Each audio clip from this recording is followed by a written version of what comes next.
요즘 남편이 이상하다고 느낀 건 어느 화요일 저녁이었습니다. 매일 똑같은 시간에 귀가하던 남편이 그날은 유독 늦었어요. 전화도 없이 9시가 다 되어서야 들어왔는데 퇴근하자마자 씻지도 않은 채 핸드폰을 꼭 쥐고 있더라고요. 거실 소파에 앉아 TV도 안 보고 휴대폰만 들여다보는 모습이 낯설었습니다. 여보, 저녁 챙겨 먹었어요? 물어봤더니 응, 회사에서 먹었어라고 짧게 대답하더군요. 그러고는 문자 알림이 뜰 때마다 눈빛이 변했습니다. 예전엔 저한테도 자연스럽게 화면을 보여줬는데 꼭 휴대폰을 뒤집어 놓고 자거나 화장실 갈 때까지 손에서 놓질 않아요. 여보, 요즘 회사 일 많아요? 좀 바빠 보이네요. 응, 거래처 쪽에 신입이 하나 들어왔는데 좀 일이 꼬여서. 그 말, 그때는 대수롭지 않게 넘겼습니다. 남편은 중소기업 영업부장이라 거래처 관리가 많은 편이니까요. 일주일 뒤 우연한 계기로 의심이 시작되었습니다. 남편 양복 안주머니에서 명함지갑을 꺼내 세탁하려는데 그 안에 회사 회식 사진이 들어있었어요. 요즘 누가 디지털 시대에 인화한 사진을 들고 다니나 싶었는데 사진을 보니 이유를 알 것 같았습니다. 그 안에는 낯선 여자가 있었어요. 남편 바로 옆자리에 앉아 술잔을 들고 활짝 웃는 얼굴. 그녀는 20대 후반으로 보였고 긴 머리카락과 화려한 귀걸이가 눈에 띄었죠. 이상하게도 그 여자는 남편의 팔에 자연스럽게 손을 올리고 있었습니다. 아니, 저게 뭐지? 그날 이후로 제 머릿속은 온통 그 얼굴뿐이었습니다. 그냥 넘기기엔 뭔가 묘했어요. 남편의 행동도 점점 더 수상해졌습니다. 예전보다 출장이 늘었고 주말마다 현장 점검한다며 나가는 날이 많아졌어요. 지방 출장이라더니 퇴근 시간에 맞춰 돌아오는 일도 있었고요. 그런데 정말 이상한 건 돌아올 때마다 향수 냄새가 희미하게 배어 있다는 거였어요. 저는 15년 결혼 생활 동안 한 번도 향수를 사준 적이 없었고 남편도 향수를 쓰는 사람이 아니었습니다. 한 달쯤 지났을 무렵 결정적인 사건이 일어났습니다.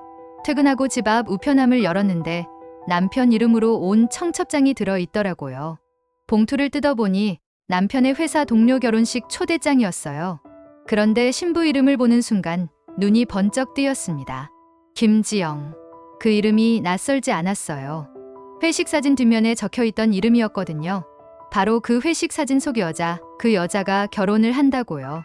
웃긴 건 남편이 그 결혼식에 저를 데리고 갔다는 겁니다. 보통 같았으면 별로 친하지도 않은데 굳이 가야 돼? 라고 할 텐데 오히려 같이 가자. 중요한 거래처니까 라며 적극적이었어요. 그날 식장에서 저는 분명히 봤습니다. 그 여자, 신부 옆에서 활짝 웃으며 사진 찍고 있는 제 남편을요. 마치 오래된 친구처럼. 아니, 애인처럼요. 그 웃음이 아직도 잊히질 않습니다. 15년 결혼 생활 동안 본 적 없는 상기된 얼굴이었어요. 신부인 그 여자의 눈빛은 저를 한번 스쳐갔어요. 결혼식이 끝난 후 남편은 오늘 피곤하네라며 금세 잠들었지만 저는 그날 밤 한숨도 잘 수 없었습니다. 새벽녘에 침대를 빠져나와 남편의 옷을 뒤지기 시작했어요. 그의 양복 주머니에서 호텔 영수증이 나왔습니다. 결혼식 전날 날짜였어요. 이름이 없고 카드도 제 명의가 아니었습니다. 가슴이 철렁했습니다. 생각할수록 이해가 되지 않았어요.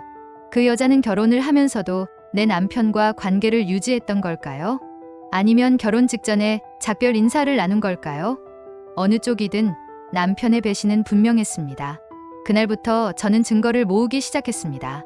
남편의 카드 내역, 주말 출장지 위치, 통 메시지 알림 시간을 전부 캡처했어요.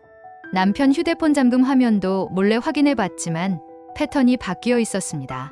그러던 중 결정적인 장면을 보게 됐습니다. 새벽에 일어나 물을 마시려다 거실로 나갔는데 남편이 베란다에서 누군가와 통화 중이었어요. 나도 보고 싶지. 그래도 이제 조심하자. 응. 알아, 나도 많이 생각했어. 그 순간 저는 온몸이 굳었습니다. 남편의 얼굴엔 미묘한 미소가 걸려 있었어요. 결혼 15년 동안 저를 향해 지어본 적 없는 그런 미소였습니다. 아침이 되자 저는 평소처럼 밥을 차렸습니다. 그냥 아무 일 없던 듯이요. 여보, 오늘도 출장이에요? 응. 납품 문제 있어서 지방 좀 다녀와야 해. 아마 늦을 거야. 그럼 도시락 싸줄게요. 그는 순간 당황한 듯 웃더니 아냐, 오늘은 괜찮아. 거래처랑 같이 먹어라고 말했습니다. 너무 뻔한 거짓말이었지만 저는 미소로 넘겼습니다. 그날 저녁 저는 몇 달 전 남편 생일 선물로 준 스마트워치와 연동된 위치 추적 앱을 열었습니다. 그는 분명 충청도 지방이라 했지만 피는 서울 강남 한복판을 찍고 있었죠. 그 근처 호텔 이름이 눈에 들어왔습니다. 며칠 전 영수증에 있던 바로 그곳이었어요. 그때 제 마음은 이미 끝났습니다. 15년 결혼 생활이 거짓 위에 세워졌다는 생각에 가슴이 찢어지는 것 같았어요. 그날 밤 저는 변호사 사무실에 전화를 걸었습니다. 변호사와 상담 후 저는 며칠 동안 그 어떤 말도 꺼내지 않았습니다. 15년 동안 함께한 남편에게 화를 낸다고 해서 해결될 일도 아니고 그는 분명 오해라고 둘러댈 게 뻔했거든요. 의심만으로 책임을 물을 수는 없었습니다. 그 대신 저는 확실한 증거를 모으기로 했습니다. 남편의 외도 사실을 입증하려면 직접적인 증거가 필요합니다. 문자 내용, 위치 기록, 사진, 그리고 가능하면 목격자가 있으면 좋습니다. 감정만으로는 법정에서 이길 수 없어요.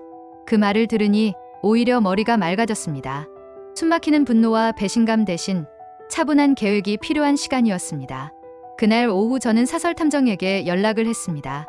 남편이 주말마다 간다는 거래처 출장, 거기 좀 확인해 주세요. 특히 이번 주말에 충청도 방향으로 간다고 했어요. 탐정은 고개를 끄덕이며 메모를 했습니다. 남편은 평소와 다름없이 아침에 출근하고 저녁에 돌아왔습니다. 식사도 함께하고 TV도 봤지만 그의 모든 행동이 가면 쓴 연기처럼 느껴졌습니다. 토요일 아침 남편은 거래처 문제가 생겨서 급히 가봐야 해라며 일찍 집을 나갔습니다. 저는 그저 조심히 다녀와요 라고 말했어요. 그리고 곧바로 박 탐정에게 문자를 보냈습니다. 지금 출발했어요. 탐정은 나흘 뒤 보고서를 들고 왔습니다. 조용한 카페에서 만난 그는 두꺼운 파일 하나를 내밀었습니다. 사진 속에는 낯익은 장면이 담겨 있었습니다. 남편이 한 여자를 태운 채 차에서 내리고 함께 호텔 로비로 들어가는 모습이었죠. 그 여자, 바로 그 청첩장 속 신부 김 씨였습니다. 손엔 작은 쇼핑백이 들려 있었고 둘은 너무 자연스러웠습니다. 마치 오래된 연인처럼요. 이 여자가 그 여자 맞죠? 입술이 바짝 말랐습니다. 의심을 넘어 현실로 확인된 배신에 가슴이 조여들었습니다.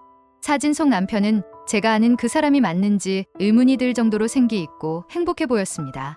이 두 사람 정오쯤 호텔에 체크인해서 다음날 오전 11시에 체크아웃했습니다. 그 사이에 호텔 레스토랑에서 식사를 했고 탐정의 말이 이어졌지만 제 귀에는 들리지 않았습니다. 그 많은 주말 출장들, 늦은 귀가들, 그리고 냄새. 모든 것이 이제야 설명이 됐습니다. 그날 이후 제 안에서 무언가가 완전히 꺼졌습니다. 슬픔도 분노도 아니고 그냥 끝났다는 확신이었습니다. 15년 결혼 생활의 마지막 불씨가 완전히 사그라들었어요. 남편은 아무것도 모르는 듯 평소와 같이 지냈습니다. 아니, 오히려 더 다정했어요. 마치 죄책감을 숨기려는 듯 꽃을 사오고 주말에 같이 영화 보자고 제안했습니다. 그 위선적인 행동이 더욱 가슴을 아프게 했습니다. 며칠 후 저는 남편의 행동을 기록하는 일기장을 하나 만들었습니다. 하루 종일 어디를 가고 언제 전화를 했고 어떤 변명을 했는지를 꼼꼼히 적었죠. 오늘도 출장이라며 새벽 2시에 귀가. 향수 냄새 동일. 카드 내역 호텔 커피숍. 결제 시간 오후 3시 17분. 전화통화 베란다에서 자기야라는 단어 포착. 하루하루가 증거였습니다. 마치 범죄자를 추적하는 수사관처럼 저는 모든 정황을 기록했습니다. 변호사가 말했듯이 법정에서 필요한 건 감정이 아니라 증거였으니까요. 어느 날 저녁 남편이 씻고 나온 뒤 잠시 자리를 비웠을 때 휴대폰 알림창이 떴습니다. 보통은 남의 휴대폰을 보지 않는 편이지만 이번엔 달랐습니다. 화면을 켜보니 메시지 내용이 보였습니다. 내일은 내가 운전할게. 어제 너무 좋았어. 보낸 사람 이름은 단 3글자 김지영. 그때 제 손이 덜덜 떨렸습니다. 이젠 의심이 아니라 명백한 사실이 됐죠.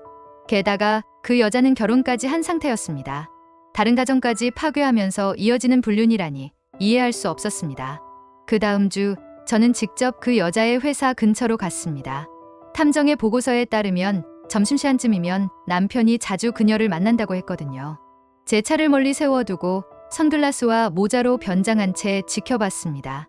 역시나 제 예상은 맞았습니다. 12시 30분, 남편의 회색 SUV 한 대가 도로변에 섰고 그 안에서 남편이 내리더니 건물 앞에서 기다렸습니다. 잠시 후 그 여자가 웃으며 나타났습니다. 그 순간 세상이 조용해졌습니다. 마치 영화의 슬로우 모션처럼 둘은 마주보며 손을 맞잡았고 남편은 그 여자의 머리를 쓰다듬었어요. 저에게는 한 번도 보여주지 않았던 다정한 표정으로요. 자동으로 손이 움직여 사진을 찍었습니다. 1장, 2장, 3장. 증거는 이제 충분했습니다. 저는 조용히 사진을 찍고 돌아섰습니다. 눈물이 나오지 않는 것이 신기할 정도로 마음이 차분했습니다. 이제는 행동할 시간이었으니까요. 그날 저녁 남편은 아무 일도 없다는 듯 집에 들어왔습니다. 물론 점심 약속에 대해선 한마디도 하지 않았죠. 오늘도 출장 힘들었어요? 평소처럼 물었습니다. 마치 아무것도 모르는 척요. 응, 차 막혀서 죽는 줄 알았네. 요즘 도로공사 하는지 교통체증이 장난 아니야. 그 대답을 듣는 순간 웃음이 나왔습니다. 15년간 살면서 이렇게 쉽게 거짓말을 하는 사람이었나 싶었어요. 그래요? 그런데 그 막히는 도로, 강남 호텔 근처였죠? 남편은 얼굴이 굳더니 말문을 잃었습니다. 눈빛이 흔들렸고 손이 떨렸어요. 뭐? 무슨 소리야? 더는 거짓말 안 해도 돼요. 내가 직접 봤으니까요. 제 말에 남편은 잠시 침묵하더니 갑자기 큰 소리로 화를 냈습니다. 뭐? 당신이 날 미행했다고? 아니, 이게 말이 돼? 15년 동안 단 한 번도 큰 소리를 내지 않던 남편의 돌변한 모습에 깜짝 놀랐지만 이내 마음을 다잡았습니다. 이것이 그의 본 모습이었군요. 실례요? 당신이 그 여자와 호텔에 들어갈 때 신뢰는 어디 있었죠? 당신이 나한테 거짓말할 때 신뢰는 어디 갔죠? 저는 서랍 속에서 조용히 소송 서류 한 장을 꺼냈습니다. 상간녀 손해배상 청구서 피고 김지영. 이미 모든 증거는 제출 준비가 끝나 있었습니다. 사진, 호텔 영수증, 통화 기록, 목격자 진술. 완벽한 증거 체인이었죠. 다음 날 남편은 저를 붙잡고 애원하기 시작했습니다. 여보, 그 여자는 그냥 거래처 사람이야. 오해하지 마. 거래처 사람이요? 그럼 거래처랑 호텔도 같이 가요? 그의 눈빛이 흔들렸습니다. 더 이상 변명할 수 없다는 걸 알았는지 그는 갑자기 무릎을 꿇었습니다. 미안해. 정말 미안해. 한 번의 실수였어. 용서해줘. 저는 그를 내려다보며 조용히 말했습니다. 이제 거짓말 안 해도 돼. 내가 직접 확인했으니까. 그리고 한 번이 아니라 수십 번이잖아요. 수십 번의 주말 출장, 수십 번의 거짓말. 며칠 후 소장이 발송되었습니다. 그 여자는 법원에서 상간녀로 정식 통보를 받았고 저에게 연락을 해왔습니다. 목소리가 떨렸습니다. 저 정말 죄송해요. 한순간의 실수였어요. 제발 합의해 주세요. 저도 가정이 있는 사람이라. 저는 그 말을 듣고도 아무 대답도 하지 않았습니다. 지금까지 저는 말을 많이 했고 남편의 거짓말도 많이 들었습니다. 이제는 행동으로 말할 때였습니다. 이제부터는 당신의 한순간이 내 평생이었단 걸 알게 될 거예요. 오랜만에 마음이 고요했어요. 사랑을 잃은 게 아니라 거짓을 버린 것 같았거든요. 거짓으로 가득 찬 15년보다 진실한 하루가 더 값진 것을 이제야 깨달았습니다. 소송장을 보낸 지 며칠 지나지 않아 남편이 퇴근하자마자 저를 찾았습니다. 평소와 달리 넥타이는 풀어져 있었고 얼굴은 창백했습니다. 마치 병자처럼 보였어요. 여보, 잠깐 얘기 좀 할 수 있을까? 거실에 앉아 TV를 보고 있던 저는 리모컨을 내려놓고 그를 바라보았습니다. 여보, 그 여자랑은 진짜 끝났어. 한때 그냥 잠깐 흔들린 거야. 내가 정신이 나갔었어. 그의 말에 저는 조용히 웃었습니다. 15년 함께 살았지만 이제는 낯선 사람을 보는 것 같았어요. 끝났다고요? 그럼 이제 시작이네요. 법적 절차로. 그 말을 들은 남편의 얼굴이 하얗게 질렸습니다. 그동안 단 한 번도 제가 이렇게 차분하게 말하는 걸 본 적이 없었거든요. 항상 양보하고 참고 이해하려 노력했던 제가 이제는 달라졌다는 것을 그도 느꼈을 겁니다. 지연아, 나 정말 미쳤었어. 그 여자가 나한테 먼저 다가왔어. 내가 정신 못 차리고 있었던 거야. 그래요? 누가 먼저 다가왔든 상관없어요. 당신이 받아줬잖아요. 호텔에 함께 가고 문자를 주고받고 주말마다 만나고. 이게 잠깐 흔들린 건가요? 그는 거실 바닥에 앉아 연신 고개를 숙이며 눈물을 보였지만 저는 그에게 단 한마디도 더 하지 않았습니다. 오히려 속이 시원했습니다. 이제는 제가 누구를 믿고 누구를 버려야 하는지 명확해졌으니까요. 며칠 후 법원에서 첫 기일이 잡혔습니다. 상간녀 손해배상 소송 첫날이었어요. 상간녀 김 씨는 변호사를 대동하고 법정에 나타났습니다. 그녀는 처음 본 그날처럼 화장을 곱게 하고 억지 미소를 짓고 있더군요. 하지만 손은 떨리고 있었습니다. 정말 죄송합니다. 하지만 저도 피해자예요. 남편분이 결혼한 사실을 말하지 않았어요. 제가 알았다면 절대로 이런 관계를 맺지 않았을 거예요. 그녀의 입에서 남편분이란 단어가 나오는 순간 제 속에서 피가 끓었습니다. 법정이라는 곳이 아니었다면 그 자리에서 소리를 지를 뻔했어요. 결국 법원은 상간녀에게 위자료 지급 판결을 내렸습니다. 그리고 남편은 가정법원에서 유책 배우자로 분류되어 이혼 청구권조차 상실됐습니다.